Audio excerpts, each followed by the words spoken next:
Quand on parle d'icône du cinéma français, difficile de ne pas penser à Isabelle Adjani. La passion aurait pu s'essouffler pour l'actrice.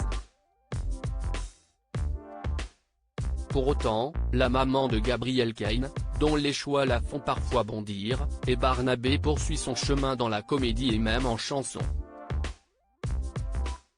Outre le spectacle Le Vertige Marilyn qu'elle a présenté au Festival de Ramatuelle le samedi 6 août et avec lequel elle clôturera le Festival de Lacoste le 13 août avant un passage par Antibes début 2023, Isabelle Adjani planche sur un nouvel album avec Pascal Obispo, avant d'assurer la promotion du téléfilm Diane de Poitiers avec Gérard Depardieu et d'entamer au mois de septembre le tournage d'un film signé Mélanie Laurent aux côtés d'Adèle Exarchopoulos.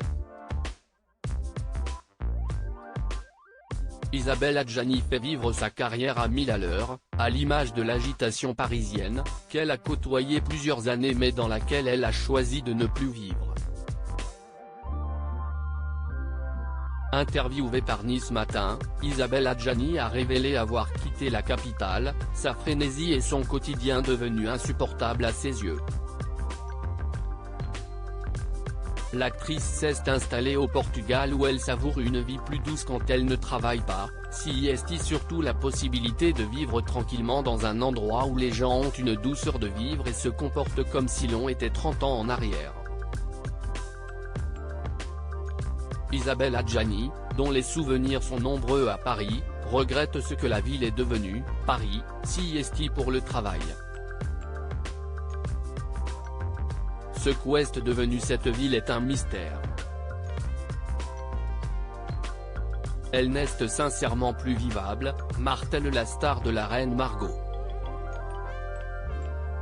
La seule raison pour laquelle Isabelle Adjani est donc de retour ne relève que de ses obligations professionnelles, comme la plupart de ses séjours en France désormais. Je vais repartir au Portugal puis je serai au Festival télé de Biarritz, un peu l'équivalent du MIP comme de Cannes, début septembre pour Diane de Poitiers. Ce film mérite d'être soutenu et faire son tour du monde car il a toutes les qualités pour faire carrière sur le marché international. Si est tout le mal qu'on lui souhaite.